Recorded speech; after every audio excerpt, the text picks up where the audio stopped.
Hey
everybody, welcome to Meta. I think this is episode 11 now. So once again, making iNcontroL look stupid.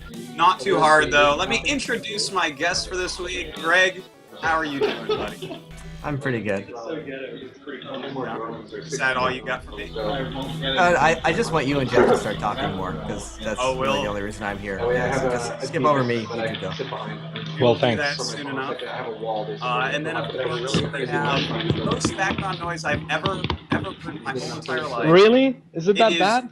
CatZ, is your frat house ever practicing, or do you guys just kind of sit around and yell and party all the time? Yeah. No, Vibe is streaming. Now, Who? What else? Vibe. What else? What? Vibe is streaming? Well, I know for a fact he doesn't need to say a goddamn we word. have to get this guy a real microphone. This is bad.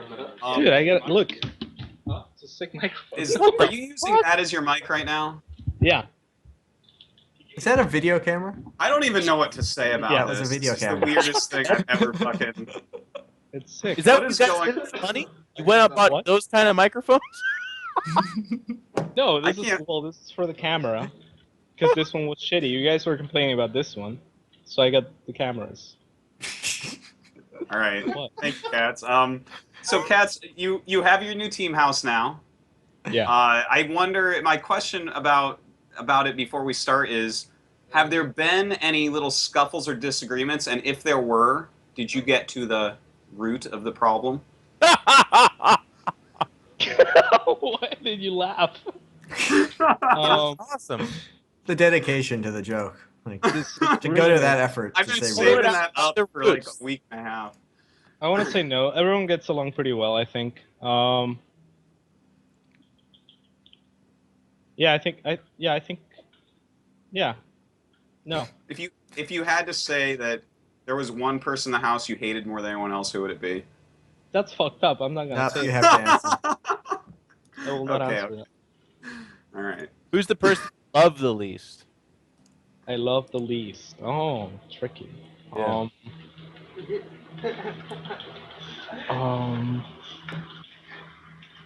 I'm gonna go with Kane. Yeah, good answer. He's Canadian. I'm just kidding. All right. Because he's watching. I know he's watching. No, you gotta ask. Sorry. You gotta so, ask who he. No, you gotta ask who he loves the most, because then it pisses off everyone except one. Whereas if you ask who he hates, then it only pisses off one of them. Greg's good at this. Oh, yeah. Okay, why are we doing this? What is? I already did a real talk. Well, I love me the most. all right, that's good. Very narcissistic of you. And just like that, you'd take the $1 million over 200,000 for Root. I watched that interview, CatZ. All right, and then we have iNcontroL. SC2L just started. You're doing a good job. How are things? Going well. Unfortunately, we don't get to do SC2L this week. I was looking forward to our cast with you and maybe not have it interrupted by nerds. But unfortunately, our production crew is going to Valencia, so we're not going to get to do that. Otherwise, I'm just playing, chillaxing, and hanging out on cool shows like this one. Wow, this show is cool. Thanks a lot. Well, I figure I got to get in while it's still going. You know what I mean? Yeah, before it just randomly ends and more people talk about everything I do ending. I do feel bad. I do feel bad though, because with your esports university thing, that was like of any kind of, because people are like, great content, I like the videos, actually worth it, like blah blah, and then there's always those guys who are like, well, actually, I have a list here of the things that he did not complete, and it definitely wasn't because they all left Korea and I couldn't make the show anymore. That's definitely not why the show's ended. It was definitely because I don't follow through with things. right. So, thank you, iNcontroL, for always throwing a fucking wrench into my life. I play life on hard. Exactly. So, let's start talking about things. I want to start off with the new patch and how you guys are feeling about that. Of course, the new patch does the extra to light damage from Hellbats goes to the blue flame upgrade. It's still going to two-shot lings and still do the same against non-light units, but now it three-shots workers, so that's like a big change in that. And of course, Banshee cloaking getting a lot cheaper.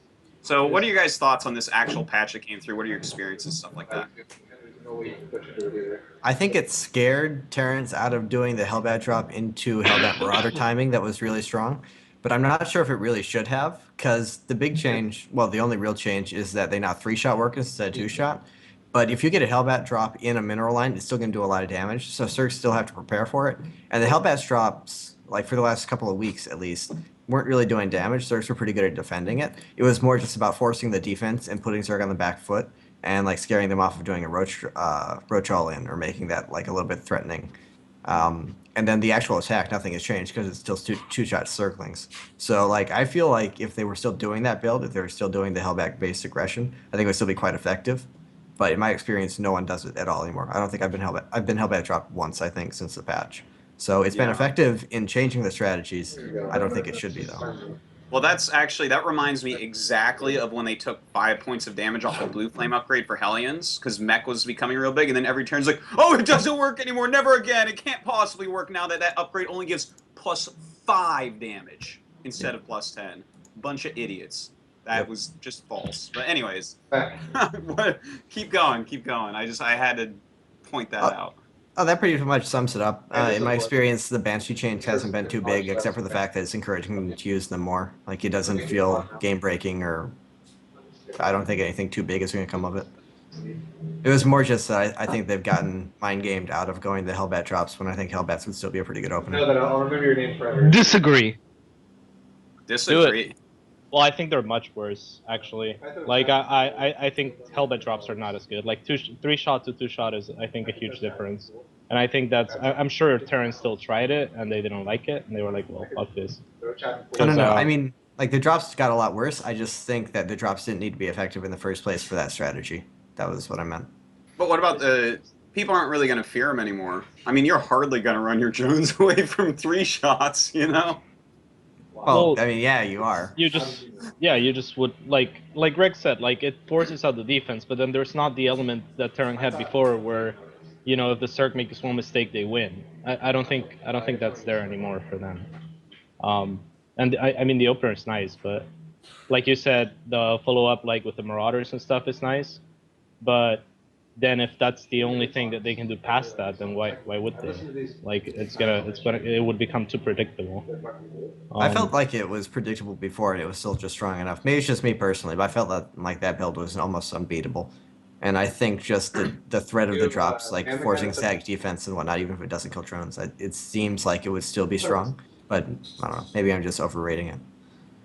Yeah, maybe it's... Zergs are definitely getting better at holding it off. Like, towards the beginning, we were all like laughing because like Zergs just didn't seem to have any idea in like CatZ and stuff like that. So really weird Terrans were just bopping the shit out of Zergs. But then towards the end, all the commentary and all the talk was about how Zergs did 0 damage.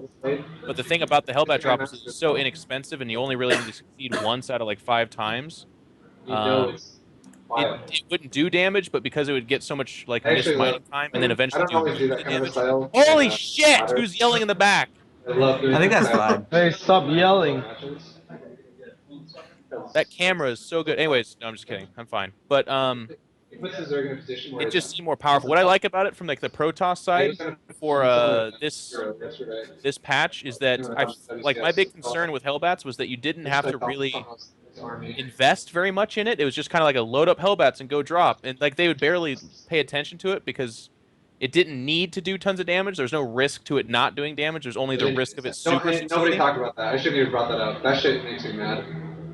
Nobody talked about it. Guest vibe. What shit makes Vibe mad? Dan, I'm curious maybe now. a tiny bit quieter. But Maybe with a tiny bit upgrade, quieter.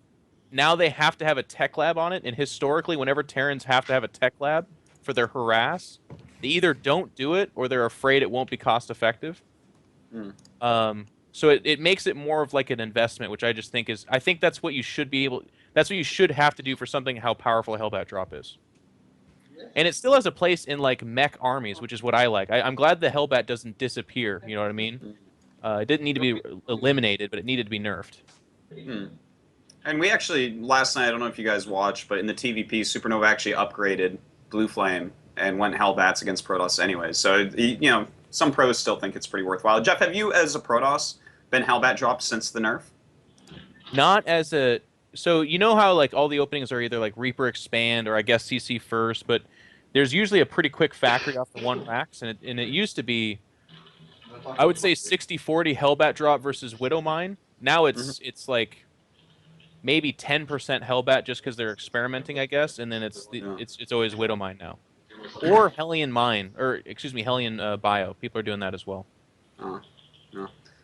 Is this going to get people to go back into Hellions instead of Hellbats if they want to go for a drop? Like, is that a possibility? Because it's not like Hellion drops are bad with 4 of them and they can chase down their probes and stuff.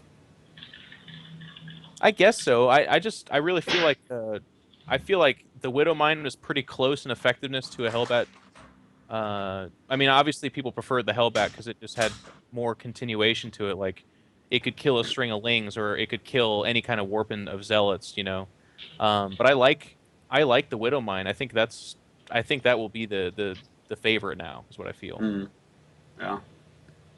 And have you guys, anyone seen a big increase in Banshees? No.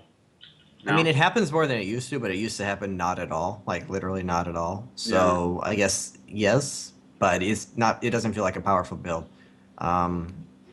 I could see it becoming more popular in Korea though, because of the prevalence of roach builds there, and maybe Banshee becomes the solution to that again. But it feels like foreigners are still playing much more Mutiling Bane, at least to me. And so I'm not seeing Banshee very much at all. I could see it actually swinging back into effect as a counter to all the roach play though. Yeah, Koreans are making more tanks.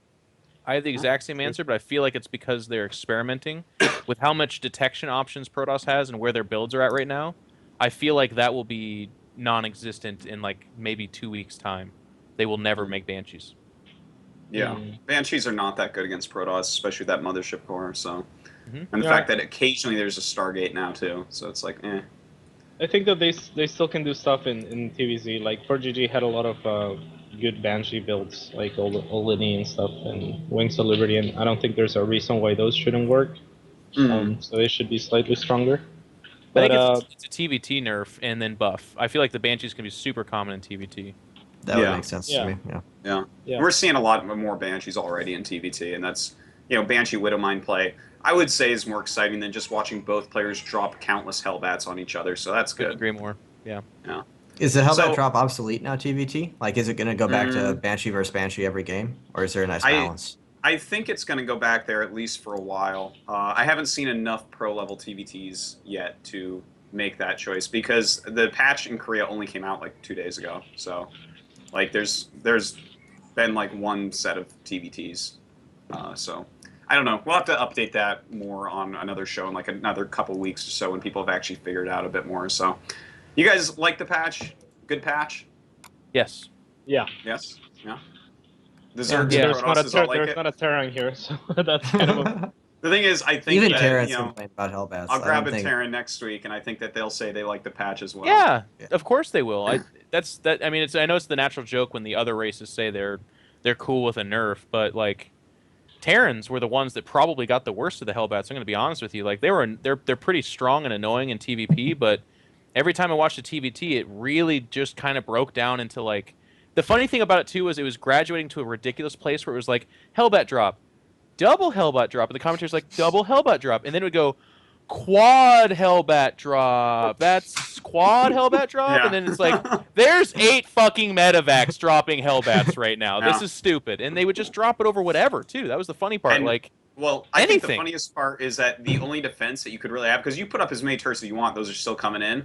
What you do is you put up a turret, and then you also put your own Hellbats in the mineral Yeah. line to intercept the Hellbats. That was the And then- best part.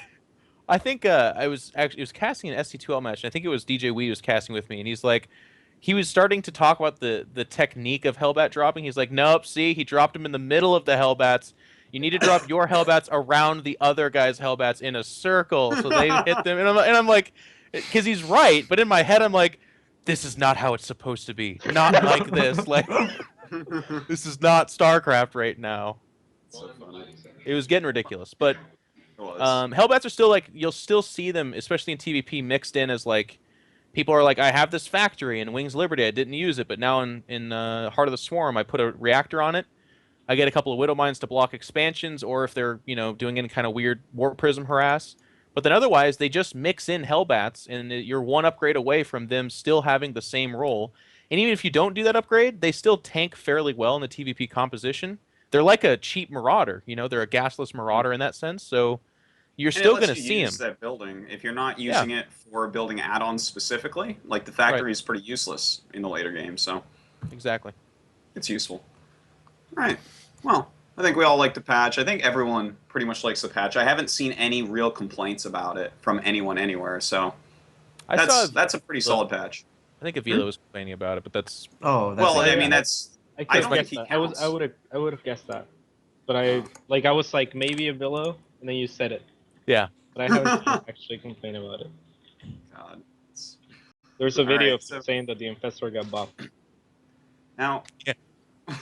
without going too in depth, I actually just want a quick prediction out of all three of you. What is the next unit that gets buffed or nerfed? Like the next patch that we see, balance-wise, not like a bug fix or something like that. Balance-wise, what is the next unit that gets toggled with and does it go up or down? I think Swarmhosts. Swarmhosts? Okay.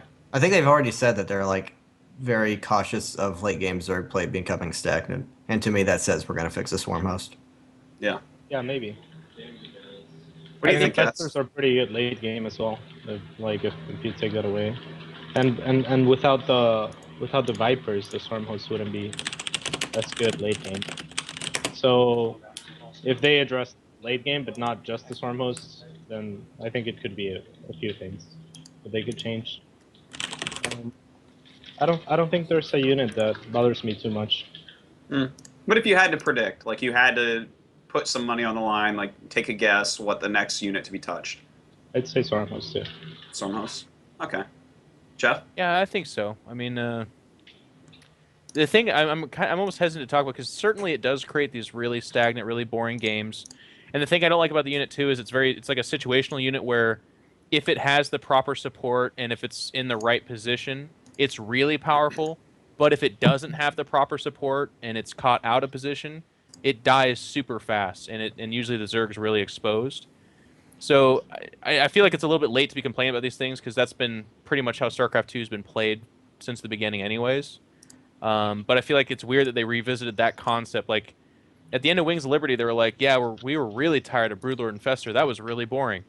We're introducing the Swarmhosts. This should change everything. And it's like, no, it doesn't change anything. That's more of the same. So it's just weird that at this point in time, they're like, huh, a unit that just constantly produces free units, turns out it's kind of boring and really strong.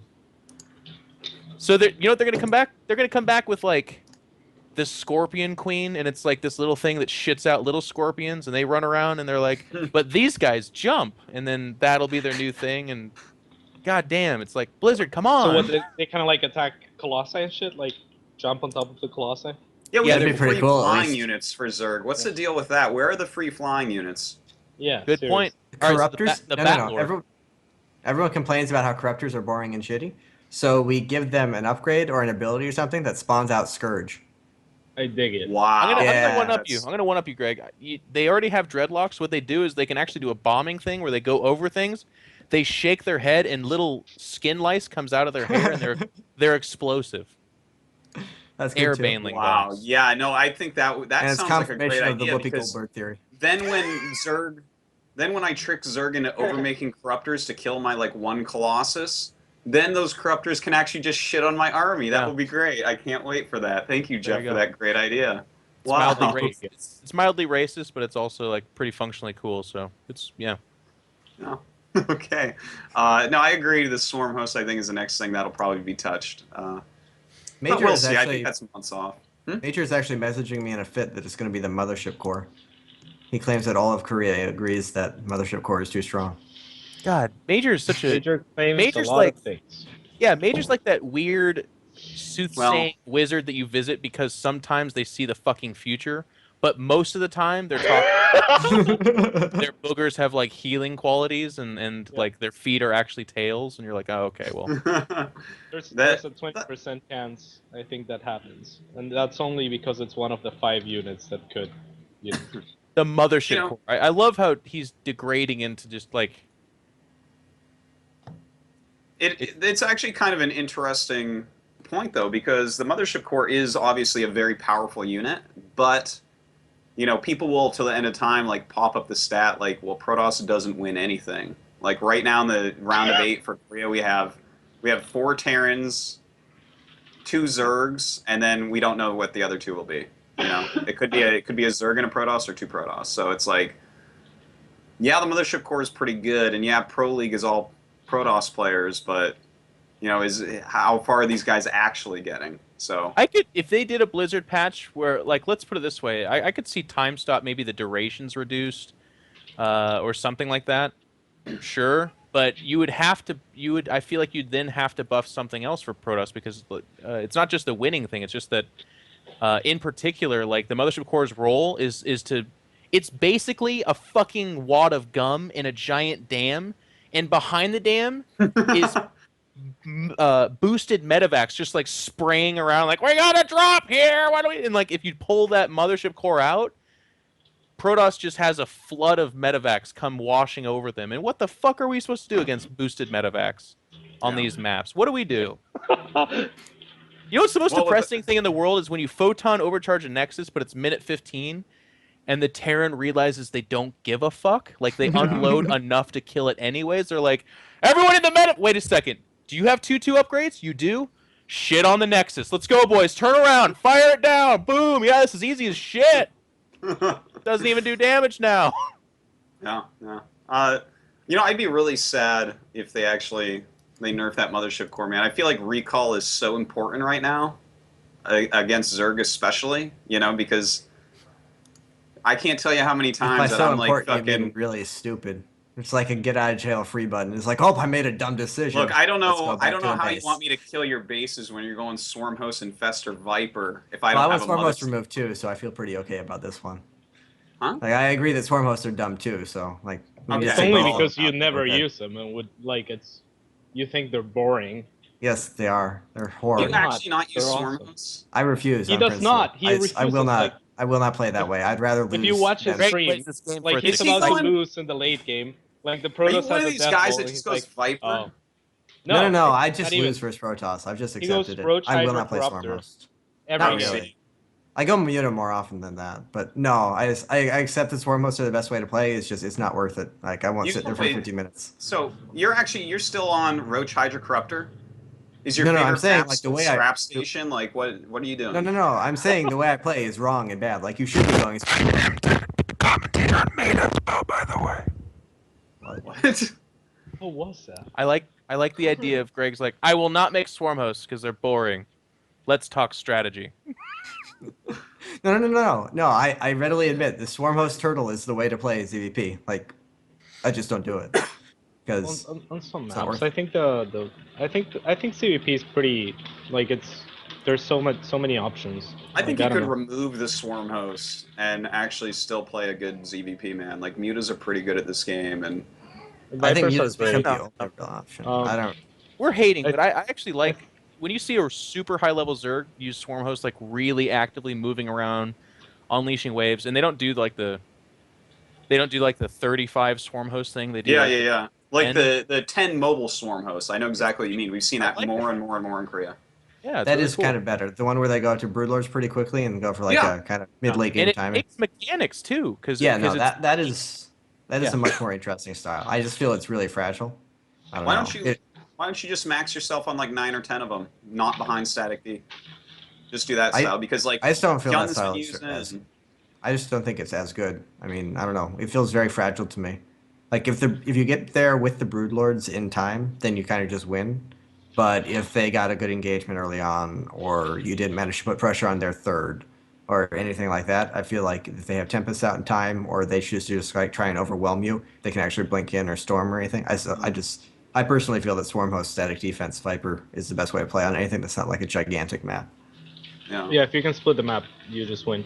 Yeah. But Yeah. there are not many maps that you can split easily anymore. Like even Newkirk Precinct, they made larger, so I don't think there's a I think single Protoss map will get better about handling them too. Like we're starting to see like Zealot Sentry move out with Recall, which is like a pretty safe early game check back against Greed, and then we're also seeing it was always something that happened, but we're seeing more of it. Protoss being more comfortable going earlier Warp Prism, just as like a I got this off my Robo pretty inexpensively because it does a lot of cool stuff, as opposed to like what it used to be in Wings of Liberty again, where it's like, oh, I see Broodlords, now I get my Warp Prisms out.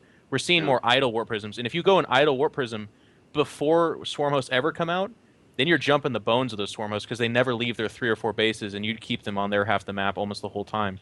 And defensive Swarmhosts, unless it's like Daybreak, aren't scary at all, really. Yeah. Well, I mean, Daybreak and a few other maps, but like if you can keep them on 4 bases and you're just popping off while you take 4 or 5 bases, Swarmhosts aren't that scary in my opinion.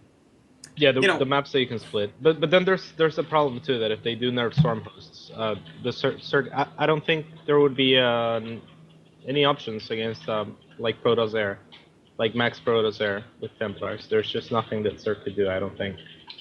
So I don't know. Yeah. Oh, you mean without swarm hosts? Yeah. Yes. Oh, Yeah, okay. Because you I was need the going to say, I'm Swarmhosts to like, make sure Colossus and Templar don't get too powerful with that air. In particular, the Templar. yeah, actually, it's kind of funny because I thought that Sky Toss was going to be the most imbalanced thing, and then someone just made a bunch of swarm hosts versus me, and like watching your Tempest hit Locust is the most. Thank you. You just like you're like whoa, whoa! I need to actually just quit this game right now. Yeah. This is bad. Yep. Yeah. Oh shit! I had something interesting to say, and now it's gone. Someone say Let's take something your word for interesting. it. It was me, Dan. I started. Oh yeah, I making was up going to the say story. root cats. Oh yeah, that was Thank it. you. Okay. I think Swarmhosts are an interesting conversation because, like I said, I've actually said pretty much from the beginning that I thought that they would be powerful and Oh. cool, but there's just it's weird because they're so situational. Because there's some games where it's like Jadong's done this a million times, where you're like, oh, Swarmhost got out, yes, this is it, and then like his Hydras are responding to a Zealot harass, they're dead, and he's like, whoa, what do you do? And then made Swarm hosts are actually worse than newly made infestors. Like they pop out, they burrow down, and they release their 2 locusts, and the Protoss just goes, "Get the fuck out of the way!" And like, and it's terrible. Like you have to have the one group of Swarm hosts, because if that one group doesn't do exactly what it's supposed to do, the Zerg dies afterwards. It's rolled over. I've found that it's PVZ in some ways is starting to remind me a little bit more of TVZ, where I feel like as you approach the late game, you have to really just keep their creep spread way back because of Swarm Host. Yeah. Because you know late game every Zerg is probably going to go Swarm Host except for Greg. So like the creep spread is like you just kind of have to be on top of it. It has to be like one of the things that you're doing, like not just harassing and expanding and like attack and stuff, but you also have to like do those little things where you go out like I've you know, sometimes I send like a Void Ray and an Observer, sometimes a DT and Observer, sometimes I just walk over with an army and kill as much as I can and run off real quick. But I feel like that is one of the most important things, because if they don't have good creep spread on like a reasonably sized map, the Swarm hosts are like, you know, I feel like less than half as powerful as they are if they have a lot of creep. Like, yeah. In fact, like maybe even only 25% as powerful, because they can't like run up suddenly with a bunch of static D. The locusts go way shorter range and all that stuff. So. Yeah, I completely agree with that actually. And Protoss are getting a lot better at it, and a lot better at using air against Stormhosts. Like Well, I know Sage, like he's my teammate, so he likes to get like 3 or 4 oracles, and he always knows where your stuff is, so he can go around it. He can like kill the vipers with a tempest. That's stuff really like that. smart. I love that. I love it when people make 3 oracles against Zerg late game. You can just tag their army like literally nonstop, and it's the coolest thing in the world. I can't imagine anyone using Tempest without oracles, without the revelation. It just seems so silly. They're about half as effective. Well, that's what they did for a while. Like they wouldn't make oracles, so I was like, make oracles. Yeah. You walk into like its vision range as opposed to its attack range. It just gets killed. It's like a Viper comes up like, okay. All right. That was a pretty interesting little side discussion about Swarmhosts. But let's jump into talking about the Korean Premier League. I'll link you guys here. This is GM level hosting. Yeah, look at that. I'm good. Well, this is GM NA level hosting. Like, if this was like Korea level hosting, I would have scripts printed out in your guys' hands that we would have gone over beforehand. Yeah, that but would we'd be also be perfect. dressed like we'd be dressed like douchebags though. So I don't know if that's true. You would probably be wearing some of the ugliest clothes. Jeff, you would definitely have the bow tie.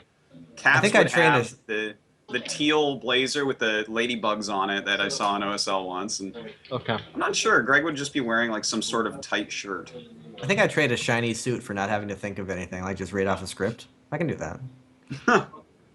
Well, I'll try in the future, guys. I'm sorry, I'm not there yet.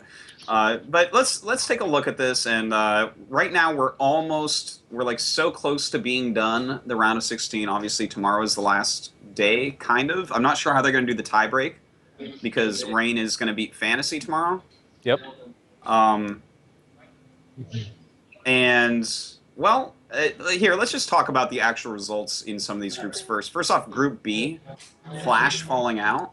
Do you guys find that surprising? Because Bomber kind of just, like, slapped him down with some funny builds. But he had your blessing, though. Huh? But he had your blessing.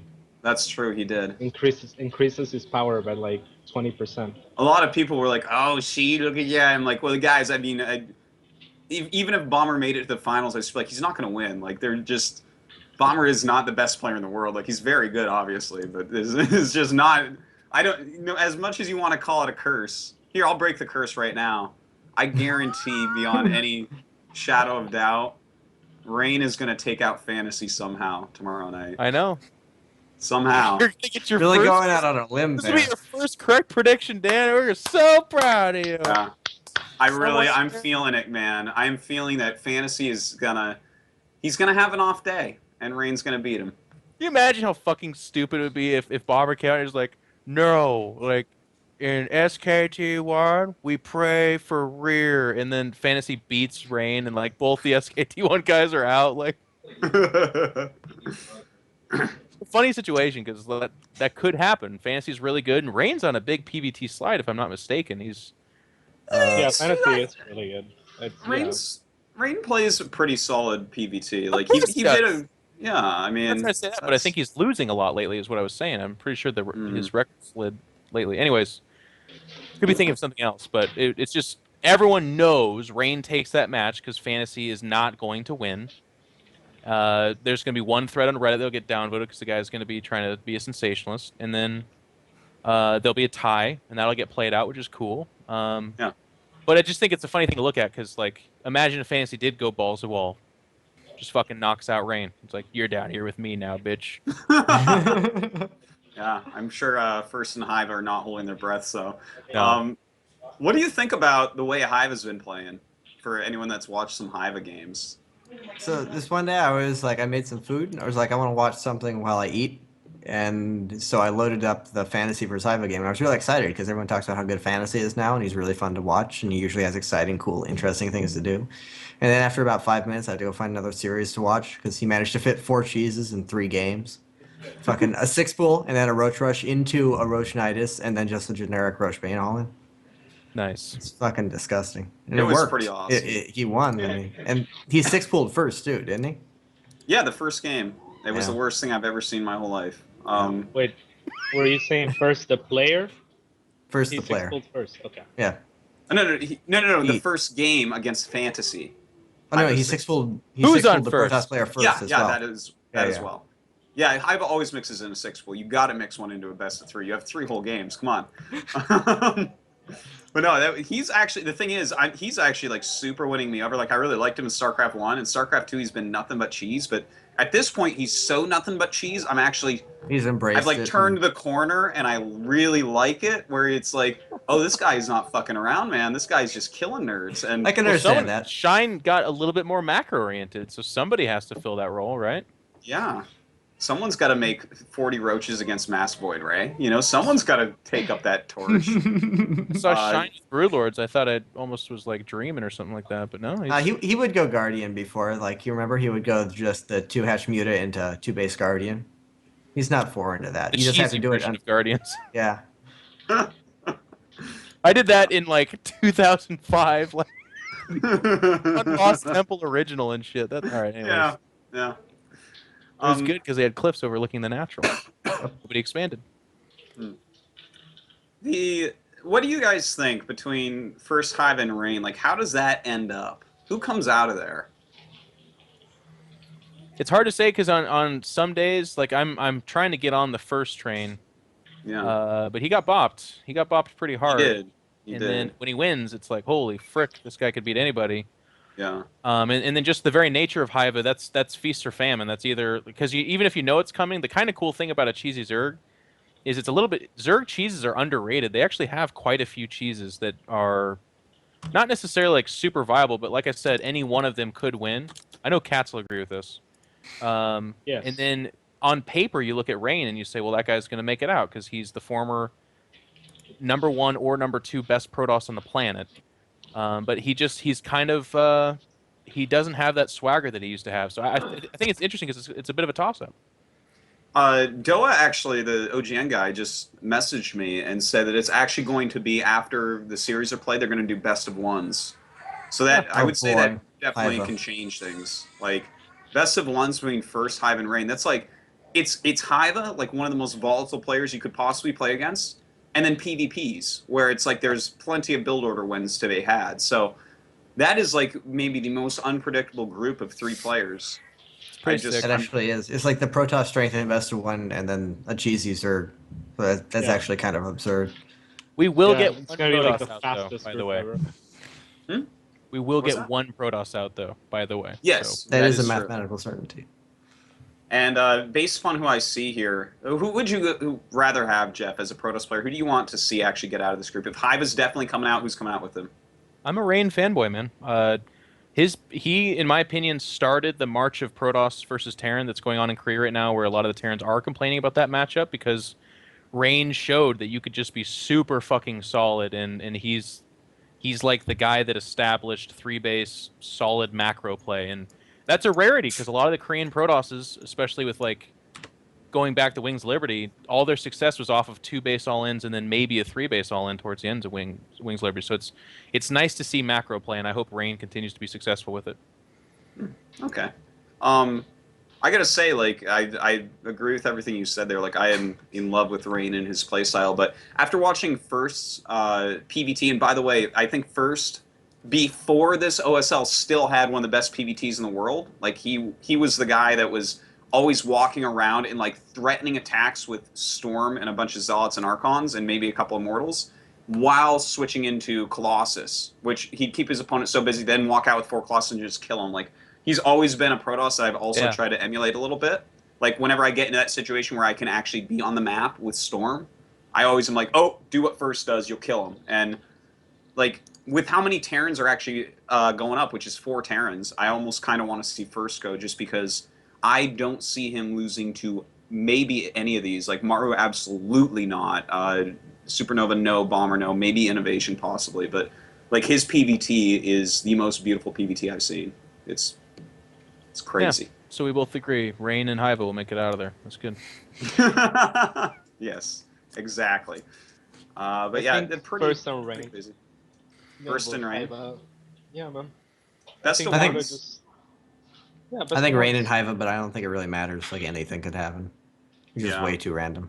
It's- Illegal. yeah, Yeah, the best that's of ones. the thing. It's random. Like, they have to expect the cheese from Hiva. Like, if they're careful, I think that Hiva will cheese 100%. So Mhm.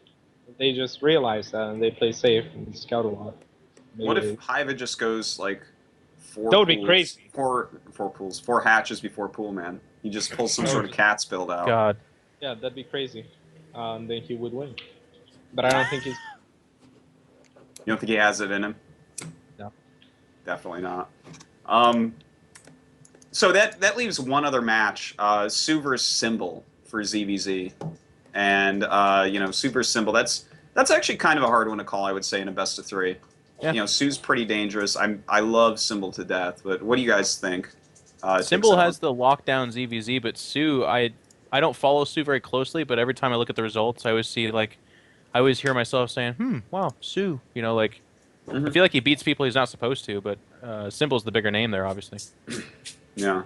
Yeah, it's weird with Sue. He has up and downs really often. Like, he started doing so well at the start of Pro League, and then he started doing so shitty for a while. And now he's doing good again. So, I don't know. I guess he's on a good streak, so he definitely is dangerous, but I think Symbol will win. Okay. I just feel like Symbol is just generically the stronger player. And I'm not sure if the Korean ZVZ is following it, but in North America at least, ZVZ is switching heavily back towards Roach and Roach Hydra.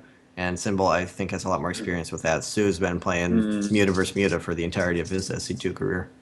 You know, that's actually really interesting because in Korea we've actually seen a resurgence of Muta play on a lot of the maps, but it's becoming kind of map specific. How easily can you defend your third base? And if it's like, for instance, Star Station, most of the ZVZs that I've seen lately on a map like that with the super open third have been Muta play, and then, if some of the more pocketed thirds are more into the Roach Hydra into Swarmhost, like later game if everything normalizes. So. Yeah, you went. Say, Yeah, CVC, I don't know, there's a lot of gasless play in Korea. Like, I've been playing in Korea only since I arrived to the house. Oh, nice. And, yeah, it's like gasless openers half the time. And I don't really like them. And then it's mostly like Roach timings, like you guys said. And then, yeah, some Muta here and there. Well, that's like exactly what Symbol is, a gasless Roach timing guy. Like, that pretty much sums up his ZVZ, so... But then you can counter that. Like, if you think that's what he's gonna do, like, I'm sure if you think that's what he's gonna do, Sue knows that's what he's gonna do. Yeah. Plus, it's so common and it's so easy to counter. Like, if you just take a fast third, and delay your tech just a little bit, you just have to hold the attack and then you're way ahead. I guess we'll see on that one. I hope that Symbol goes through. I love seeing Symbol just consistently perform all over the place. It's really nice to see, like. Especially because he is like an ESF sir, he's been with StarCraft 2 for a very long time. He's like keeping up, he's in one of these, not a foreigner team. Azuba's obviously a Korean team, but it's like got that kind of feel to it. Yeah, I agree. He'll a be on little bit the more personable free and agent stuff. market pretty soon. Be good. Perhaps, perhaps. All right. I think that's it for. Oh wait, let's talk about one other thing: parting, and how disappointing this round was for him. And I especially want to hear Greg's take on this, why parting has suddenly fallen off and gone 0-3 in his group. I actually only watched him against Sulky. Okay.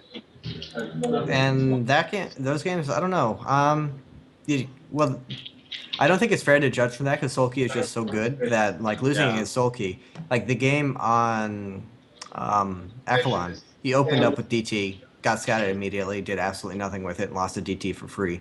And, then turned it into a macro game that he really could have won. There were times when it looked like he would win. He had 5 bases, and he responded to Broodlords in time. And Sulky just played good, and Parting played good, and Sulky came out on top. So, I don't know. I didn't actually realize he was 0-3 in his group. But in those games, he looked good, and it just looked like Sulky was a bit better. I think the disappointing part of that series that Greg just referenced is that both players had nothing on the line, as I understood it. It was a meaningless match. And Parting still couldn't fucking connect. Like, Sulky advanced, Parting was already eliminated. Yeah. Still squashed him. Well, It was a bit. I mean, it goes for both. If you're talking about like them, like it's meaningless for both. So it also kind of depends on your mentality. Some players go into that situation being like, there's nothing to really play for here. It's kind of hard to get motivated. He might have been helping his team practice more for Pro League or something instead because there was no point in putting time into it.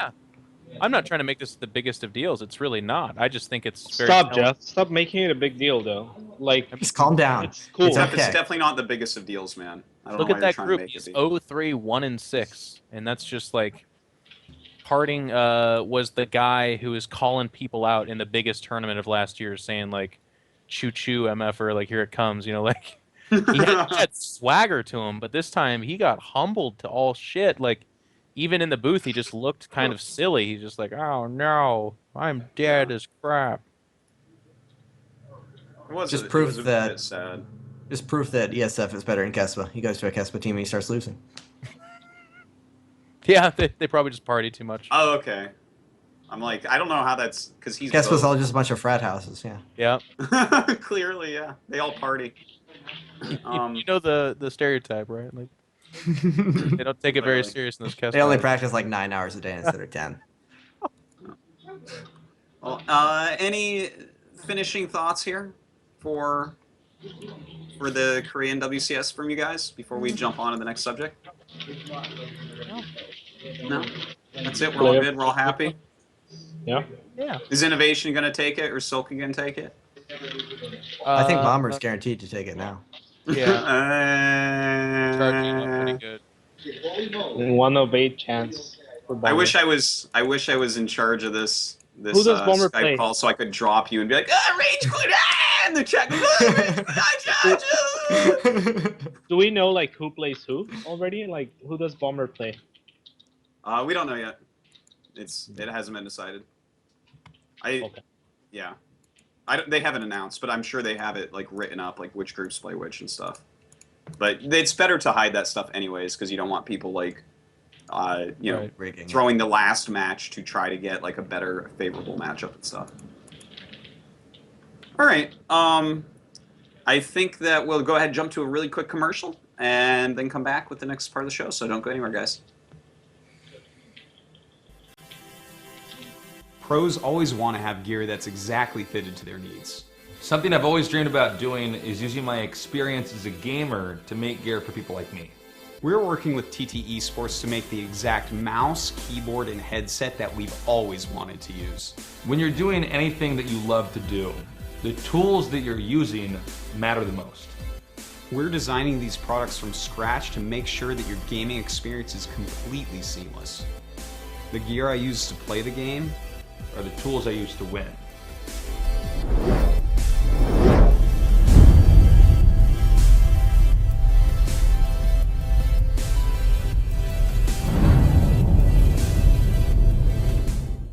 Welcome to Esports U, the site where you can learn StarCraft 2 intelligently. We'll have updates about all 3 races regularly. We'll also from time to time be inviting new guest coaches in to show you their strengths and how to fill in your own weaknesses. We have a huge beginner's course for each race, which will give new players the tools they need to understand the game and improve quickly. We also focus on high-level analysis as well as breakdowns that benefit players of all skill levels. In the community section, you can talk on the forums and make groups with players of all skill levels. We'll also be having a members-only exclusive podcast.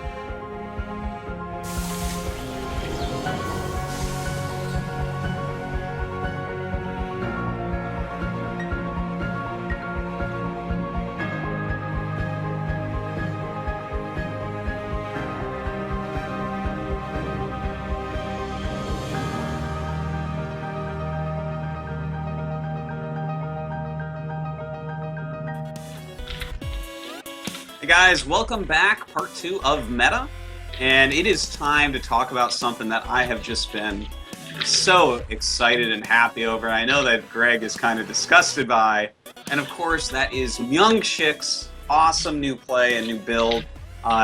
There's a good chance that you missed it. There weren't quite enough people really watching the stream live. It was like only 15K, but the IEM qualifiers for Korea and Taiwan took place for the Shanghai event. Cast by Claris and Apollo.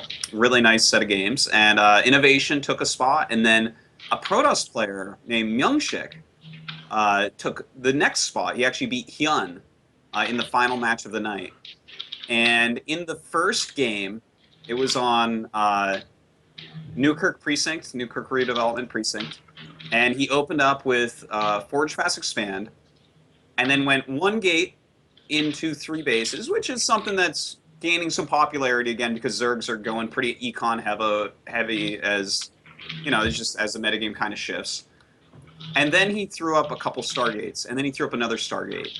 And basically what happens is he hit a 13 Phoenix timing attack. At 11:25, he attacked with 13 Phoenixes, a Mothership Core, 4 Sentries, 7 Zealots, and 2 Stalkers, while having 60 probes on 3 bases. Absolutely, I was so ecstatic, and I have never seen anything remotely like this before. And it was so funny because Apollo was like, I don't know what the fuck's going on. And I was sitting on my couch, I'm like, I don't know what the fuck's going on either. And it was a beautiful, awesome game. What did you guys think? I know, CatZ, you haven't had enough time to watch yet. I'm sorry about that. Oh no, I watched it. Oh, you did? Oh shit, never mind. You're a good man. What does everyone think about that game? Come on, don't be shy, guys. Hey, who started? Go, CatZ. All right, CatZ. Okay, CatZ. Okay, so I think it's obviously pretty good. Like the deceiving thing is how early it hits. Phoenixes have always been good against Hydras. People just like Kiwikaki used to go like Phoenixes against Hydras when Spur of the Storm came out because they do so much damage to light. So I think it's really good by Byung-Sin. But what I don't understand is Hyun's response because he scouted the triple Stargate, and then he didn't really I feel like he should against the triple Stargate you need to drop the Infestation Pit right away. And then you don't need to spend your gas on Hydras because Queens are better against every Stargate unit than Hydras are. So if you start producing mass Queens, like if you see triple Stargate, it's usually the Void Ray shit, but it would work just fine against Phoenix too if you start producing mass Queens instead of Hydras. Like Hydras are just not as good defensively, and Hyun was already on a 4-base economy. Like he's not looking to end the game or push anytime soon. He's looking to, extend that lead. And Stargate is pretty. Like, you don't need to move a lot with Stargate, right? You just max, like triple Stargate, you just max and then move out, usually. So I think that Myung-Sik's strat was pretty sick, but I also think that Hyun could have reacted a lot better by making Queens and Infestors instead of Hydras and Roaches. I'm pretty sure what happened was that he scouted the 3-gate and just assumed it was going to be 3-star Void. Or maybe he only clicked on 2 of them and thought it was going to be like 2-star Phoenix harassment. Like that's an outside possibility, but I kind of doubt it because 3-star Void Ray is kind of common. So he saw 3 bases, he saw air, and assumed Void Ray because like no one goes macro Phoenix or anything like that. So it's just like, okay, I'm going to put down a little bit of defense. I'm going to stack up my 4-base economy, and then I'm going to head up towards probably Roach Hydra into Swarmhost into Broodlords, like we've seen quite a few Korean Zergs been doing recently. And I don't think that's particularly good against Void Rays, but I mean, it's a style that they do, and that's clearly what he was going for. And so they just got caught totally off guard, and I don't know, it was kind of disgusting. Mass Phoenix is really annoying to deal with, and so many people under-defend against Phoenix now, because like, it's Phoenix, they're not really gonna do a lot of damage, and if it's Void Ray, he's not even gonna move across the map for another 10-15 minutes.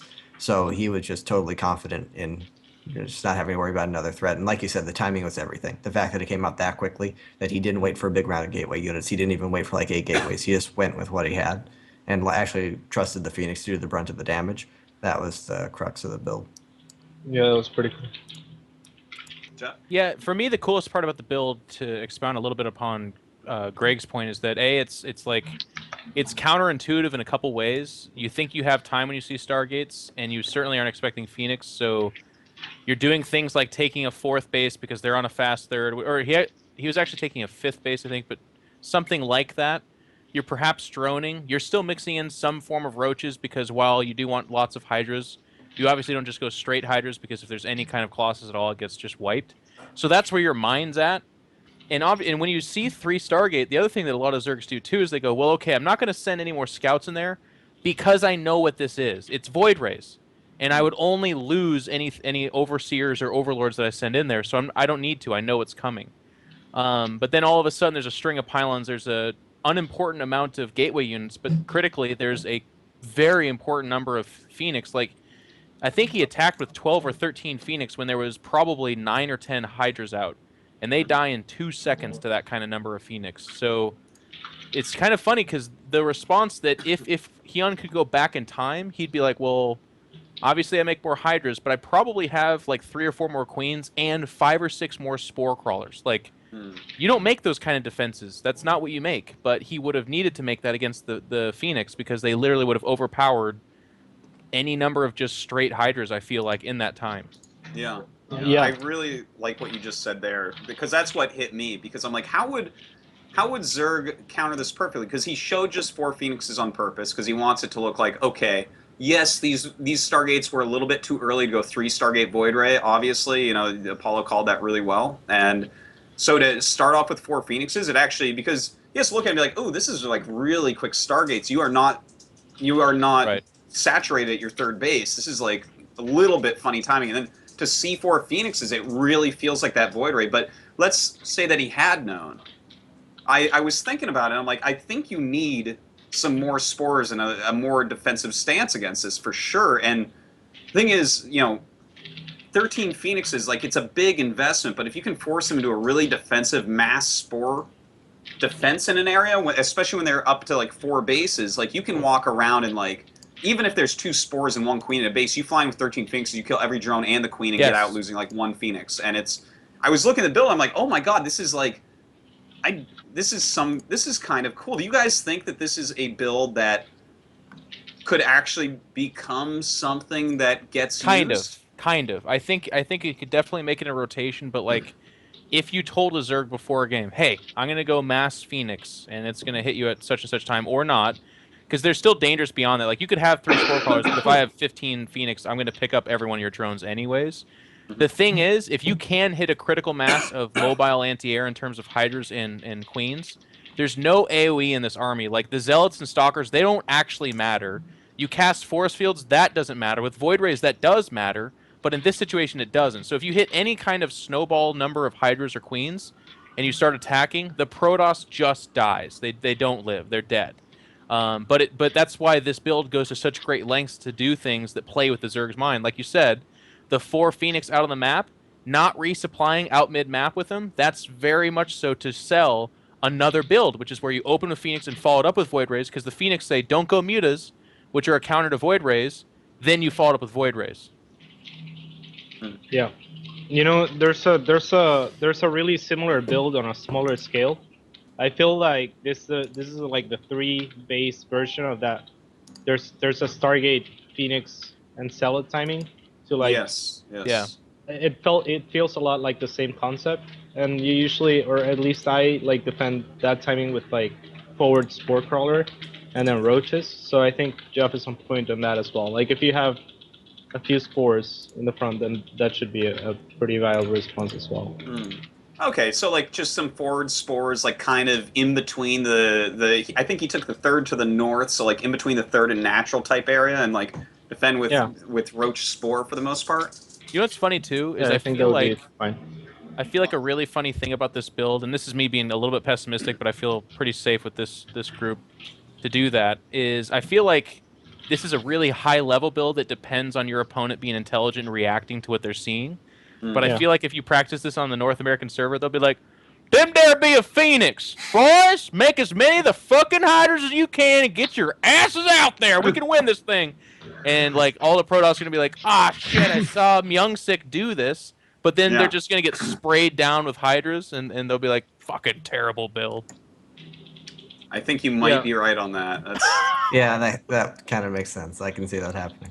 the accent and everything was pretty accurate, I think. Yep. Although the one thing is, like, even like as we're watching this game, we're kind of underestimating how strong Phoenix can be in a fight against Hydras. Like, if you're attacking into a planetary nexus, a couple of cannons, some ground units, and then like 10 plus Phoenix, I think a Hydra link timing might not actually kill it. I think the better response, like CatZ said, put up your static defense, go Queen Infestor, and then rush out some Swarmhosts, and then Swarmhost Queen Infestor across the map, and that army will not die. or like ultras.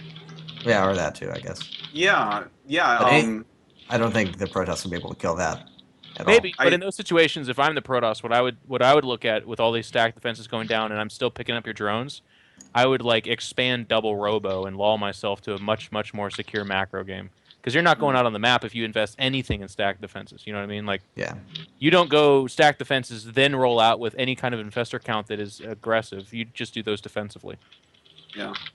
Yeah. I think But- there's like that one more thing that you mentioned at the start, that it was a 1 gate 3 base, right? Like, Yeah. I mean, I don't think that can happen every time. That's not true. Oh that no, fast. definitely not. That was he scouted that it was what Hyun had been doing a little bit, which was like the gasless 3 base, like heavy droning, like really greedy, and then he kind of took it, you know. So Yeah. It was a 630 third Nexus. Like, that's the ridiculous Yeah. thing. That is like, pretty absurd. You can still like kill that with slow links. It's not a problem.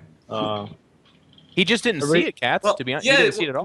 The thing is, he Oh. opens with 2 stalkers and a mothership core, and he clears the lings out of the area, and then he's just like poking with the first stalker, with the second one kind of like looking around and stuff, and like he's basically just microing against lings because he has nothing else to do with his APM, and that kind of keeps the lings where you know they are, and then suddenly you know he walls in 1 cannon with 2 gates and 2 pylons, and then it's like, well, now lings don't do shit, you know. It's Yeah, that's pretty To cute be honest, too. though, like if yeah. Hyun didn't see it, if he saw it, he could have done something about it. Like whether it's Maybe, be yeah. aggressive or be more greedy earlier. It wasn't Hyun's best game either, though, because he actually had a Ling behind the front stalker. And I feel like even if that Ling, like, it'd be meta cheating right now to be like, you should have scouted the third. No, but maybe it scouts for a pylon going on behind the stalker or something. It didn't even do that. It just sat there. So I feel like it should have done one of those two things, which then would have sniffed out the super fast third, which would have allowed Hyun a better response. But he didn't afford himself that situation. I think the only response that Hyun would have probably gone for is just like really even more greed. And the greed, I mean, maybe that obviously it's going to be better to have a better economy, but like I don't think that that's that killable. Like anyone that does that build, like here, Oz was doing that like a year ago or more, and it was just like any Zerg that saw it would make units and then die because he like makes a void ray and he has cannons in walled in locations so lings don't do shit, and you know he warps in sentries and it's just like, sorry Zerg, I've actually practiced this, I know what I'm doing. So Yeah. I don't think he could have killed it based upon the opening that Myungshik scouted, which was a 3 base with no gas, but he definitely could have been more greedy against it. But I mean, you back can to what- deny the third, but then that's an investment for the Zerg as well. The Protoss can What? play from the spine. I don't think you can deny the third with that exact build that Hyun opened with, because he Yeah, if- has no speed and no roach. If you don't open with a gas pretty early and have speedling before like they start to wall off with buildings to get a cannon up, because if you get off 1 cannon with SimCity, then you have to make absurd amounts of circlings to actually just focus down the Nexus or anything like that. And I don't think at that point that it's worth it. And that gets really risky too, because you have a Nexus cannon, you have the cannon behind, and you have 3 gateways, so you can warp in some sentries and throw force fields up and stuff like that, and then suddenly it's like, now you have all these lings and Protoss' 3 base economy. So like, Well, I think as I long was as you thinking scout like before Zerg- the Nexus goes up, like you can make lanes and yeah, force yeah. the cancel. But that's why he made the early stalker, was to go and scout and see what was Yeah. going on. He saw that it was like, you know, 4-6 lings, something like that, a couple queens, and like you're just kind of being active with the stalkers and mothership core to make sure he was safe against it, you know. Mhm. So I don't know. I really liked it because I was looking at 1 gate 3 Nexus builds, because a lot of Zergs right now are getting like pretty greedy on Korea from what I've found in PvZ right now. As the timing attacks like have been a little bit more solved and people aren't getting pylons up as much and 3 gateways aren't really doing what they did. But yeah, I kind of really liked it because Greg, what you were saying earlier about how when you have that many Phoenixes, like even the attack that comes in when you have the Nexus cannon, you have like a SimCity cannon, a random assortment of gateway units. I think it's going to be hard for them to break you anyways, especially if you bring the Phoenixes in from like a side rather than the front. And you Remember I just see mow someone them fly down to the one by front one. and- Oh, yeah, yeah. like when the Hydras are in like a vertical line, then you come from the top, you know, like suddenly almost no Hydras can fight and you just go down and kill them all. So Yeah, I really Hydroling like is just the so squishy that you can kind of get through that, unless there's an overwhelming amount. And if they actually have roaches, and it comes so late that like that doesn't particularly work either. yeah. So it's pretty neat, but I think CatZ was pretty right with you have to kind of go up towards infestors and be a little bit turtly against it. But Yeah, because it's let's- not like Phoenix scale particularly well, particularly against some of the compositions that Zerg can do, and Queens and Infestors scale just about as well as any Zerg Yeah. unit can. So you just invest in the late game, you get your stack defense up. I feel like that's the pretty good response to it. But It's more just do a you- matter of recognizing it. I agree. Do you think that, let's say that someone responded as CatZ was saying, do you think that the initial Phoenixes and the nice quick third base, has this given you enough tempo advantage to kind of be okay if you see what they're doing and respond to it? Like you're like, oh, okay, that's what you're doing, and then you throw out another Nexus and maybe go for that double robo like Jeff was saying. I think so, because Yeah. Queens are so immobile. Like you can't really move out until you have creep spread like far enough. And infestors, I mean, you can't kill shit with infested Terrans, so you know you kind of have to wait for bigger units. So yeah, you can definitely expand behind it and be okay. Okay. Well, it was definitely a build that once. It's just new and it's cool. It changes things. Yeah. Yeah. It's just, Yeah. It's so It's new and refreshing actually to see new builds like that. Yeah. And actually, Jeff, did you happen to watch last night the PVT, the Trap Supernova? No. I watched Oh. Young Sick versus Innovation though. Okay. Well, you should watch the Trap Supernova one. He actually opened with Turbo Storm Drop, and I forgot to mention that earlier. But anyways, a very new build, like really, really cool. Well, a very old build being used newly. Yeah, yeah. Because, you know, I don't know, it was just really neat, man, because every storm drop he did killed like 4 SCVs. That's just like the way it goes. Terrans aren't used to that. War prisms No. in general, people are zealot bombing right now, just dropping them inside base, and 4 zealots are winning games just because Terrans, like the metagame before that was you're out in the middle of the map and things are rallying out to you. You have nothing in reserve at home. Yeah. And a Warp Prism plus any number of upgraded charge lots shuts down a base right now. Mm-hmm.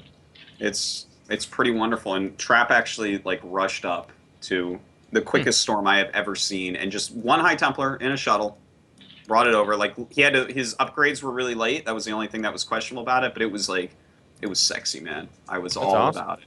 Watch the Aklon Waste game between Supernova and Trap from last night. It's you'll see it. You'll be like, ooh, that's Okay. I'm definitely gonna have to try that. But I will have to try those builds, the Myung Chick one and the Trap one, after Dreamhack, which is of course our next topic. Let's go ahead and start previewing this a little bit. I'll link you guys here. And the groups haven't actually been announced yet. So that's too bad. I was really hoping that the groups would be up. But you know what? The first round groups at DreamHack are never the most exciting. It takes a round or two. But we do have a list of the really good players that are going. It's a little And bit better it's- with these non-winter, non-summer. Like summer and winter has 2 pretty bad groups, but these ones Yeah. usually just have like day 1 gets pretty fun. Usually. Yeah, by the end of it, it gets pretty all right. But definitely the second and third group stages are where I'm like, ooh. Yeah. But yeah, let's take a look at who's playing in this. What do you guys think is going to go on this weekend in Valencia, and who are the favorites here? Of course, I'll make my prediction that it's a curse. And then I'll just point to the fact that I correctly predicted Rain versus Fantasy, and everyone needs to shut up. There's a lot of cool storylines. Like I'm really excited to see White Raw play again. He's definitely kind of very quietly slid into a more not necessarily personality. I mean, more like a personality where he's doing the business side of things, and he's very locally involved in the Ukraine. He still competes, obviously, but it's becoming a little bit more of an even mix. So it's fun to see him in there. JYP we haven't seen a whole lot of since. I mean, he plays Pro League, and that's about it right now. So it's going to be kind of cool to see where his work's going. Stardust, the defending DreamHack champion, coming back to hold the belt off against the Tide. Naniwa always, every time, fun to watch. And then, of course, the hometown boys, Lucifron and Vortex. Like, we get to see Lucifron play, but Vortex doesn't do a whole lot of tournaments because he's, I guess, still a pretty serious student, if I'm not mistaken. Yeah. I'm pretty sure he's almost done that, though. Yeah, those are the ones that I think are interesting. And then I forbid you to root on Jadon because he's my boy. I want him to win this thing. Rhett being the sole Team Liquid guy. That's kind of curious. Only one Team Liquid guy there. That is kind of actually. What is the deal with that? Oh, let's Like do no conspiracy- Taser or Hero. conspiracy. Huh. There was only one Team Liquid guy at MLG.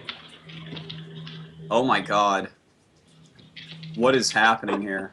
Are Team they Liquid's closing losing all their down? sponsors and closing down the site? Closing down. Shit! Oh my God, that's it. That team is all going to be picked up by Team Reddit. TL gonna be Plus is crazy. their last cash grab, their last desperate Yeah. attempt to stay alive, and then now they're gone. Yeah. Hotbit's going to go buy himself a little island, man. No more Hero Rotasia at events. Um, well, wait a minute. Is TLO not going to this event too? No, He's not listed yet. just Rhett, man.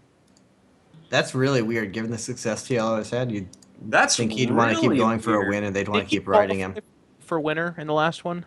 He did, right? 'Cause Yes. Yeah, he Yes. did. He won the last match. All right. But why? You think I they'd mean, send him anyway? You would think, because, well, especially since he's in Europe, that's not that long of plane flight at all. It's like pretty comfortable, No. same time zones and stuff. Flying between European countries costs like $3, so I don't know. Maybe he just wants a break. He hasn't been playing a ton recently. Yeah, that's actually a very good. That seems most we're likely being- to me. We're actually being unreasonable. It's like these guys actually have been playing. Why so isn't many he playing tournaments. every tournament and WCS? Yeah, Blaine, And we haven't of seen a course- lot of either. He missed Home Story Cup, which is like his usual stomping grounds. Mhm. I think he was, what do they call it? He was holidaying in like Spain or something at the time, but now he'll be competing in Spain. And he just won the UK Pro League. Took that down. That's good. Daishi's Does been. Victorini still play? Does he actually still play? That's a good I question. think so. I haven't actually heard much from him recently, but I it guess has there's been like. Johnny Recco still. mm. Right? I played Johnny Recco a couple of times during the HOTS beta. Yeah, otherwise, I He's haven't seen around. No, he's around. He was in the finals Yeah. of that UK Pro League, I think. Mhm. But Zic Dominion, no one's seen him in a long time. Yeah, it's been like a. I think the last time I saw him was I think it was a DreamHack actually. Maybe the first DreamHack of this year. I think he played in that. Maybe I'm wrong. Anyways, Daishi's been absolutely on fire. Daishi will Yes, be he fun has to watch been. play. that is I mean, fair. they're Hellbats, though. Is he gonna continue to be on fire? Because he's pretty, like, not too bashful. Oh. Like, he's obviously a really good player, but he used a lot of Hellbats, right? Shots He's fired. very Hellbat base. That's Yeah. true. Yep. Huh. That's I mean, Ghost User, I'm always kind of interested to see how he does because I'm kind of he's gotten really good and he does well in online events, but in these offline events, we've yet to see him make that big run that I think he himself is capable of doing. Do you want to just name everyone but my player? Yu-Gi-Oh? Yu-Gi-Oh's killing it, man. He just knocked out DRG. yeah, DRG yesterday. Mhm. I mean, Yu-Gi-Oh's ZVZ has been pretty on point, and if I look at this lineup, I say that the Zerg lineup is the most scary lineup out of all of them. So having a strong ZVZ, I think that's really good for Yu-Gi-Oh, for Jaedong. I actually have always been a fan of Vortex's ZVZ, to be honest. He's good at that too. And of course, there's always the Targa Banes that could come into play. You never know. Yeah, and the Terran lineup is actually not that scary. No. I mean, like Lucifron is. Yeah, like, White. the Yeah. farthest in the Terran lineup. And, Buddy's pretty good too. who? Yeah, Bunny's been doing well, and I mean, Oh, yeah. six of Great. these guys have been doing quite well. Like Center's actually been having some really nice matches, also. But Well, they're all decent, but it's no one like you see Jaedong and Hyun, and you're like, oh, those guys, those are contenders in any tournament they enter. I don't really get that feeling about any of Sure. those Terrans. yeah. Except for Lucifron, I'd say, I guess. Yeah, Right? especially because it's Spain. I really want to see Lucifron and Vortex do well. Do you think that's going to give them more power or more pressure? Because Xia. Lucifron is a Xia. I'm like, well, it was Xia. an either or question, so that doesn't work. Which one? Which one is it? Or power. More power. Like, look at Dreamhack. Like, Swedes do really well at Dreamhack. I don't know. That's kind of person to person, and they seem. I don't know. This is just judging them off of They're like. kind of shy, but Yeah, they like, seem very if you shy and introverted. Connect I the don't know. dots, though. If you ever like see their tweets, they're all in Spanish. Maybe Well, they're that's not because their English isn't very good. exactly. So maybe they're not shy in Spain. They're gonna be like fucking. Oh, okay. that Cats- sounds like a bit of a stretch. Cats, do you have family at this tournament, or is it? From No. the home Spain homeland? is a country? different. Continent. Is it? yeah, different continent. Oh, damn! I didn't. Isn't Peru don't a you, city you all, in you all Europe? come from Spain though, right? Didn't Spain start at all? Like it? Spain. Yeah. Peru is a colony, or was a colony of Spain. So you got But family. they're pretty far away. My last name is from Spain, but no, I don't think I have family in Spain. Not direct family, not anyone that I know of. Dude, I was just trolling the whole fucking time, man. Yeah. Just so nice, though. Uh, He's used to ignorant Americans, so he's like answering the question like totally. yeah. Like, He's like, oh god. yeah, why, they called why aren't your schools better? This is so 1,000 sad. years ago. Yeah. So, Mm. I guess it's possible. Here's a question for you guys, because as everyone's been seeing, like, Jaedong is so good ZVZ right now. His ZVT, I think, is absolutely impressive. Obviously, his ZVP is, like, what's killing him everywhere. Is this Protoss line heavy enough to stop Jaedong? Because I look at this Protoss line, and I see a few of them, like, these guys all have some potential to beat him. And he was Stardust. Yeah, Yeah. Stardust is the only thing that I can think of. I think people overestimate how bad Jaedong is at ZVP, but when he plays like Stardust has this super fucking strange ZVP that also beat Hyun, by the way, and like I think he beat another Zerg on his way there. And then there's Naniwa, who's a legit top contender now in all 3 matchups. Outside of them, I feel like he should beat everybody else. He should. Yeah. And you actually did a really good point. Like I think the Zerg side is the scarier with Yu-Gi-Oh, Hyun, Rhett, even Vortex, sort of. Who knows what kind of sort of shows up? Either like he's in top Korea 8. right now. He's getting really good practice. That's good for Jaedong because they'll cut through everybody, and then Jaedong can eat the Zergs alive. That's a very good point. I've seen true. that That's how it happen in happens, so many man. tournaments. Yeah, I think it comes a lot down to luck of the draw. I think Jaedong's ZVP can be really vulnerable to like silly, weird stuff. Like we've seen him lose actually the last 2 Dreamhacks to Stardust and Naniwa, doing kind of off the wall, unusual stuff. And there's a lot of Protosses there who can do that kind of thing. You got even White Raw. I mean, as little as he's been playing, he does come up with strange stuff and he thinks it through. And then you have Huck, who's like he's known for that kind of thing, and Grubby can cheese with the best of them, and fucking Elfie, and then Naniwa Stardust. And fucking Elfie, and then there's also. I would not be surprised if Elfie beats. This just becomes a commentary in Greg's mindset because he's like off the names. He's like, well, I don't know who Harsum is, but he's a fucking cheeser as well. And Liam uses the shit out of force fields. And I don't like White Raw's attitude about warp prisms and Everything I said was legit. I didn't list JYP or Bling or Hearthstone because they're all more straight up macro-y players. It's everything I said is true. Like I mean, Huck and Elfie. Doesn't make it Grubby, less fun, Grubby isn't known as a cheeser, but he does a lot of 2 bases. And then Stardust and Naniwa, no one can deny that. He mixes and White Raw plays funky. You know what? It's fucking actually Elfie. like Yeah, it's not I don't fear cheese against Jaedong. I fear Jaedong's cheese against Protoss. Like that was actually his undoing in the 2 series he lost. He does out mind game himself a lot. Yeah, he did really bad cheeses. He did one on Aklon Waste in a situation he just simply didn't need to against Stardust, and then he was just behind for the rest of the game. Like.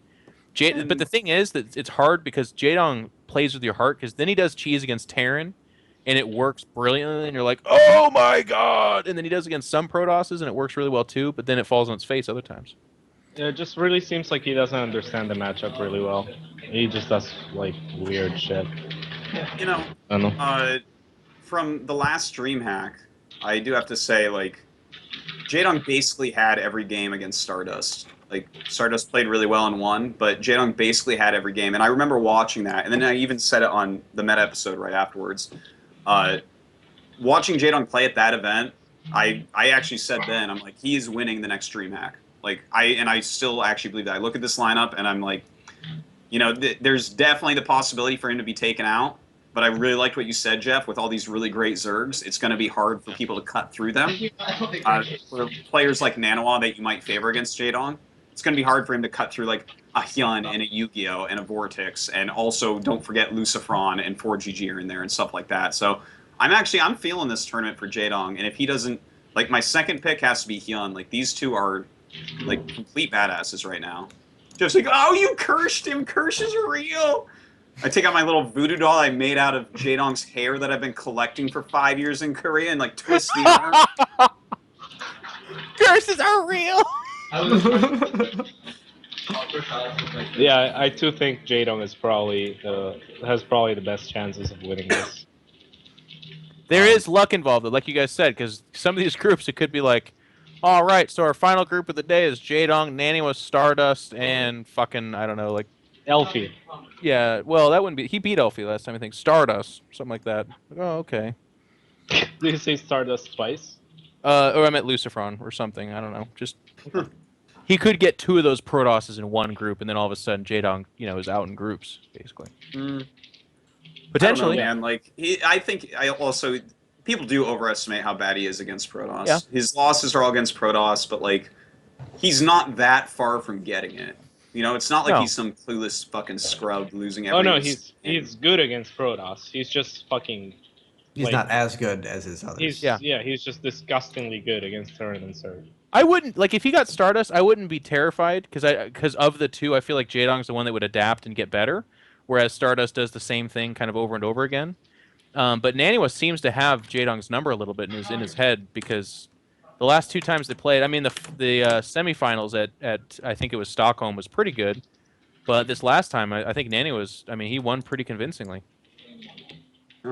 And don't forget, Nanwa is over here in Korea practicing as well. So, I mean, that's definitely a big deal. Oh my God, Greg, this is so funny. Holy crap! Wow, that is huge. Oh, Simon, you have to put that up, man. That's too good. Holy crap! We can see why Greg wasn't really offering a lot to the conversation. He was busy finding this GIF. I did like when Greg started reading off the Protoss names, though, and it just kept going. Yeah. No. I loved how he was maintaining giving that. reasons, and then he just said fucking Elfie. That was You know what I That's all discovered, that Dan? fucking is. It's a good time to discuss this at Greg's expense a little bit. I looked up Greg's stats. Yeah. In all of his games on ladder, which we know is predominantly where he practices, his most winning matchup is ZVP. No way. 65%. I replied, and that's I know. without Swarmhosts. I replied. I explained that it's very easy to beat bad Protosses with mid-game timings, and it's very easy to lose to bad Terrans because of Hellbats and Widow Mines. So like it skews it. Greg's always had an answer for everything, but He does, we know doesn't to he? ignore That's it like- and just laugh at the numbers it's anyway. cute. Well, that's he is the full StarCraft 1 Terran defense, man. There's a reason and a fucking rhyme for every single thing that happens in this world. I've been practicing rationalization for years, Jeff. You cannot get me. It's true. That's Yeah, true. It's pretty impossible. Used to have all these guys on ventriloquist cats, and they would just be like, "Fucking this," and I'd be like, "Yeah, well that," and they were like, "Jeff, you idiot, you just do this and that, and it's fine." But on our case, who we gonna look up to? I love Uv. Can't fucking play like that. Jesus. You can't, man. Guy walks through size storms with unsieged tanks, man. You can't play like that. He's the only one that can make that shit. Crazy person. Wow. That shit's weird though. Like my best matchup on Korea is versus Terran at 72%, but I'm positive that that's my worst matchup. So I don't understand. I guess a lot of Koreans like CC first on the high ground. It's like okay.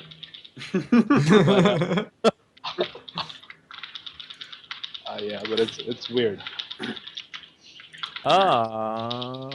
Hey, Naniwa. So someone just tweeted me. Naniwa posted today in his Team Liquid fan page. I'm gonna read it because it's actually just good. Okay. Dear Fanny was. Oh, that's awesome. I I'm am a not- fan, No. man. I am not going to Valencia as I feel that I am learning far too much in what the Korea hell? right now. Oh. I'd rather invest in myself in the long run through improving my skills than going to as many tournaments as possible to get lucky in one of them. I will go to Assembly 99% and then WCS EU after that. If there's any questions about anything, always feel free to write us. This is probably the only thread I look at regularly. Smiley. Oh, Okay, so that means Well- Nanawa is actually out. and that also means that when Team Liquid's taken down, Naniwa will have no way of communicating with his fans. Yeah.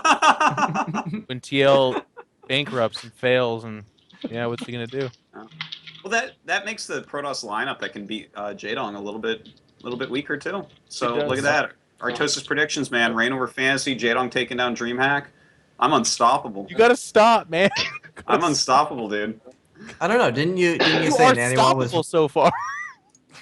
Didn't you say Naniwa was one of your favorites too? So you cursed him so hard that like he's not even going. He just Yeah. cancels prediction. He heard it on the show. He's like, oh, he Yep. thinks I might do well. Well, Yeah, not going Fuck Fuck good. it, not worth it. he like sets his plane ticket on fire. All right. Time for a few predictions from you guys because I go out there and put myself on the line. Now you guys have to. Who is the winner and who is the highest finisher from each race? I picked Jaedong to win. and I'm not gonna lie, there's a huge bias and fanboyism there. The highest to finish from each race, I feel like. I actually, looking at that player pool, it's not quite as deep as I thought it would be. So I think there's going to be some interesting results. I think something like a Quantic Center making it really far, or 4GG can put his shit together. He'll be your highest Terran. I want to say Lucifron, but there's been so many times where I'm like, Lucifron will do it, and then he just like blips out fairly early on. And then on the Protoss side, I'd love to see a great turn from JYP, but he too is a wild card where it's like sometimes he plays games where you're like, whoa, you're actually awesome. And then other times he plays games where you think he might be drunk. So it's hard to tell. So I guess I would pick more consistently, which would have been Naniwa, but if he's not going, then I guess it's like I guess JYP just because he's explosive there. Okay. I don't know.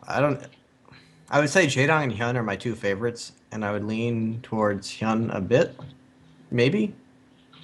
Not sure. Either of those two, I would not be at all surprised if they won. And then for the Terran Protoss, it kind of feels like crapshoots. I think 4GG is likely to do well. I think he's going to bring back a bunch of Banshee builds, and that was kind of his bread and butter. That's true. That is true. No, like seriously, he did a lot of Hellion Banshee cheese and just Banshee-based builds in general. Yeah. I can see him. I knew exactly what out. he was doing. I'd still lose to it every time. It was strong as fuck. 4GG. Yeah. Oh. I remember that specifically. I remember you sending me replays, Greg, of him doing that shit and being So like, "This angry. is ridiculous." How do you do this? You don't. You're like, "I know this is coming. What do I do?" I'm like, "Whoa." I remember when he first came out, like when he first announced himself as a StarCraft 2 player and started streaming, and it was like the entire Korean server. He would do that every single game, and the entire Korean server was like, "How do we beat this?" And then Leenock magically held it off one game, and everyone's like, "Leenock is a god." And then everyone else kept losing to it anyway. You know what else I remember about him? When he first came out, is people were mesmerized by his micro, but also, in my personal opinion, this is a little bit hipster to remember this, his overstimming was fucking hilarious and awesome. He would grab like 4 Marauders and be like, "Jack your shit up," and they'd be like, "Boop, boop, boop, boop." Ah! Just run in red health, but microed really well. This is back before anyone microed ever, and he was just like... Do you guys remember Maka Prime and how, like, if you sent one muta into his base, like, his entire control group of 100 Marines and one medevac would stim and run in after it? Yep. That was fun times. Good times. Please continue, Greg. Let's see. And then for Protoss I feel is like just a total crapshoot. Because maybe Stardust, I don't know how much people are going to put into figuring him out and how much he's going to be able to change up his style. He's clearly good, but not amazing. I think a lot of his success, I really feel that was very stylistic and based on the fact that no one was prepared for him. But then on the other hand, I don't know how much people will actually prepare because it's not like he's playing in Korea. It's not like he's a threat in Pro League or any of the things that the good players here are going to be preparing for. So Stardust, I guess. Stardust or JYP. Okay. Maybe Grubby. Sometimes Grubby just kind of pulls everything together and just like bitch slaps people. That could happen. Yeah. The Protoss lineup is definitely the weakest now, I think, without Nani we're going. It's like I'm having a hard time picking someone that's like... I'm gonna pick Harmston. Harmston to make it the farthest. Yeah. He played really good games last Dreamhack, I want to say. So he's gonna be my dark horse. And then Terran, I'll go with Lucifron because eventually I'll be right. And Zerg, I have to say Jaedong because I think he's the strongest player in the lineup, and his CVZ and CVT are too good. And like we said, the Protoss lineup is not that scary. But Yu-Gi-Oh did promise me a good grade. That's what he says. I'll get a good grade. A good grade? Yeah. So I don't know. I think Yu-Gi-Oh can beat anyone in this lineup. Like he's really fucking He can. I do agree. He has the potential to. Yeah, it's weird with Yu-Gi-Oh too. His style is so strange, and it's so reactive. And it really depends on the day. I feel like sometimes I've seen him play Clan Wars and I'm like, oh shit, what the fuck is he doing? And sometimes it's like, that was brilliant. So I think Yu-Gi-Oh can make it really fun too. So I'll pick 2 for Zerg. Cheating. Okay.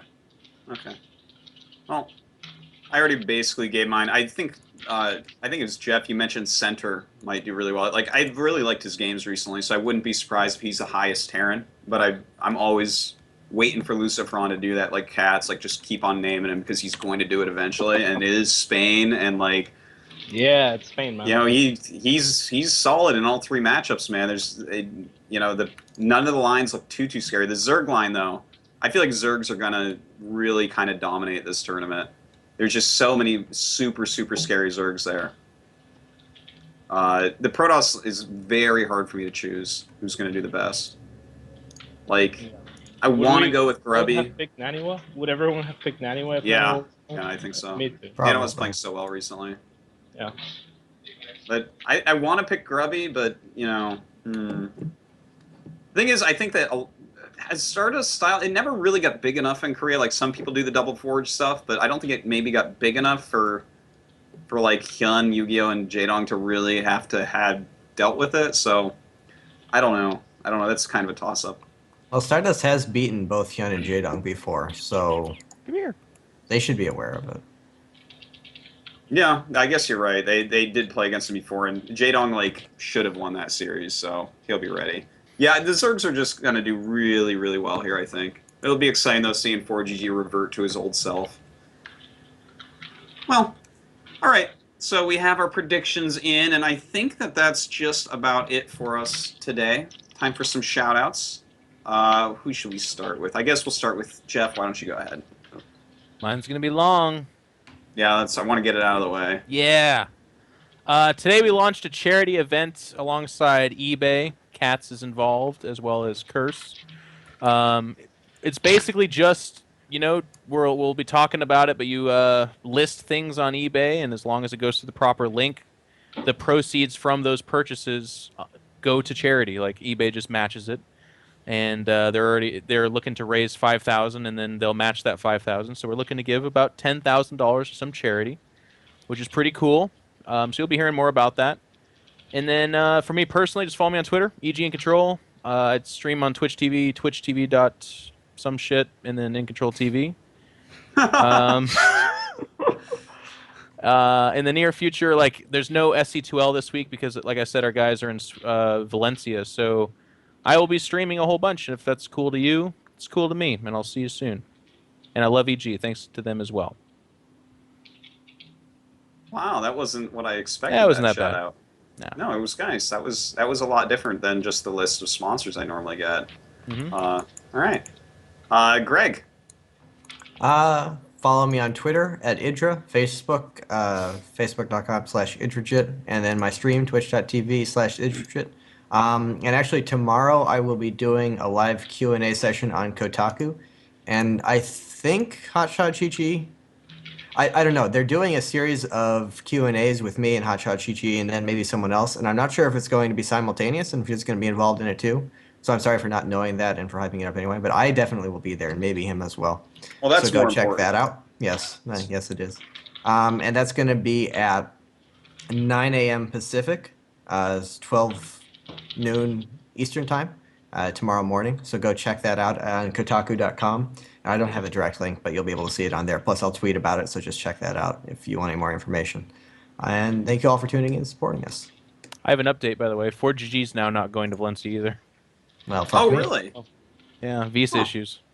Oh, that GG. sucks. Well, Yeah. that's okay. But I actually thought it sent through. I think I have an announcement that'll... They didn't tell me not to say this, but I think Stefano's going, so... Oh, really? Oh, that would be sick. Oh, that's good. Damn, that Yeah. Zerg lineup, man, keeps getting better and better. Holy Yeah. crap. Yeah. I better get my ZVZ casting boots on. Easy. Cats. Get your Uh, ZVZ catsing boots on. Get it? Ooh. Good one. I laughed with my shoulders. Oh, I didn't see that. I missed it. Yeah, follow me on Twitter at RootCats. Watch my stream on Twitch TV/RootCats. I'll actually be streaming maybe in an hour or something. I gotta eat something after this. I'm learning to cook and stuff. So, but yeah, we just opened the Root House, so there's gonna be a bunch of cool content all the time from the Root House and the players here, and you can look forward to that. And soon I'll be making it a lot more of a scheduled stream instead of just all over the place. And like Jeff said, please check out the eBay campaign that we're doing.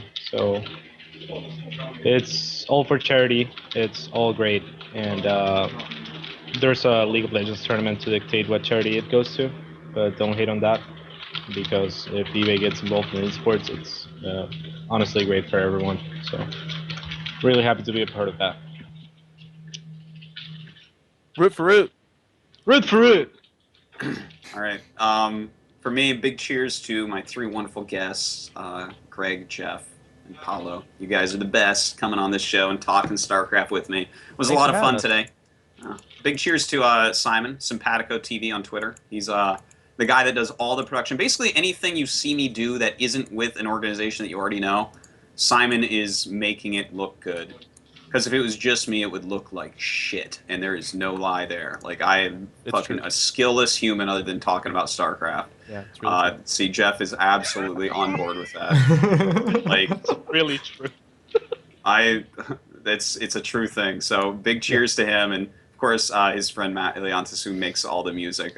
Really nice. And of course my sponsors TT Sports and iBuyPower. I'll be going to Dreamhack this weekend, Dreamhack Valencia. Make sure you watch that. Myself and Apollo will be casting. It's going to be a lot of fun, no doubt about it. I always love going to Dreamhack events. Such a blast. Never been to Spain, so that's going to be fun as well. Oh yeah, I just opened up esportsu.com, so go check it out. It's not going to be for absolutely everyone, but if you're looking to get better at StarCraft, you might want to check it out. So just go there and give it a look. So guys, thanks so much for watching, and we will be back next week. But make sure you tune into DreamHack, and of course these guys' wonderful streams. So see you later. Bye-bye.